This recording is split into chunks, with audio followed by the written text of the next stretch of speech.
আমি কিছুদিন আগে একটা ছবি দিয়েছি ফেসবুকে। আমার পিছনে অ্যাক্সিডেন্টালি আমার পিছনে বঙ্গবন্ধু আছে। আমি ছবিটা ফেসবুক প্রোফাইল পিকচার বানিয়ে আমাকে একজন বাংলাদেশি বলল, ও তুমি কি আওয়ামী লীগ করো? আমার তো বাংলাদেশের আমি রাজনীতি পছন্দই করি না নর্মালি। বাংলাদেশে তো করার কোনো কারণই নেই, কারণ আমি বিদেশি, এখানে ভোট দিতে পারি না। সো আমি আওয়ামী লীগ করি কি বিএনপি করি না জামাত করি, সেটা কারোর কিছু যায় আসার কথা না। আমি প্রথমবার আসি 2004-এ, তখন বিএনপি ক্ষমতায়।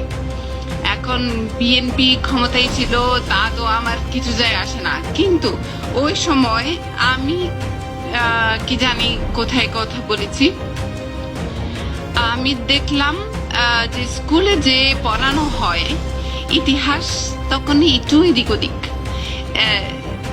ছিল।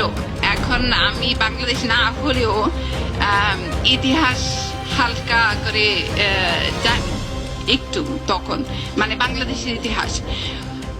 তখন আমি অবাক হয়ে গেলাম একটা হিস্ট্রি কিভাবে অন্যরকম হয়ে যেতে পারে। মানে আমি একদম তখন স্পিচলেস, কারণ ইতিহাস মানে ফ্যাক্ট যেগুলো হয়েছে সেগুলো অস্বীকার করা যায় না, না ওইটা বাদ দিতে পারে। কেউ বলতে পারে না যে না না বাংলাদেশ স্বাধীন হয়নি, হয়ে গেছে। তো যেভাবেই হোক, কেউ মানুক বা নাই মানুক, স্বাধীন তো হয়ে গেছে। এখন কেউ বিরুদ্ধে হতে পারে, কেউ পক্ষে হতে পারে, কিন্তু হয়েছে ওইটা একটা ফ্যাক্ট।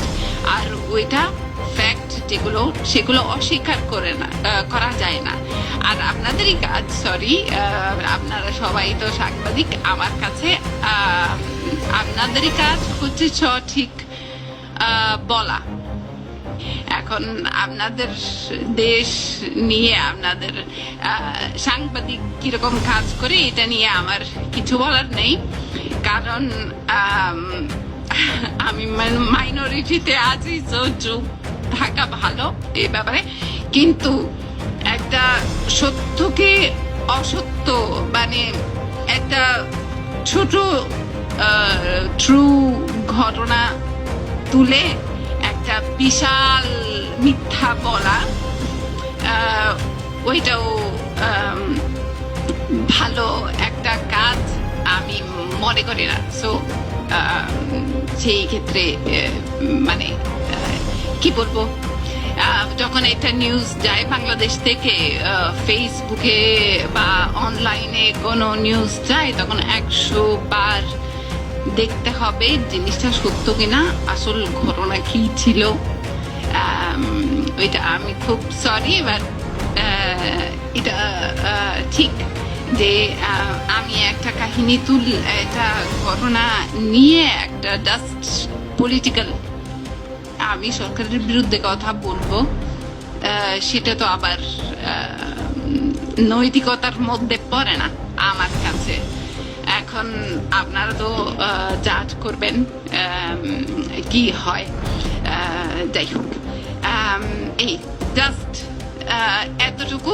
বঙ্গবন্ধু আমার কাছে কি বলবো সেরা, আর তাকে নিয়ে একটা বই লেখা, অনুবাদ করা আগে, এখন লেখা ওইটা নিয়ে আছি, এটা গবেষণার মধ্যে আছি, যেটা খুব কঠিন আমার কাছে।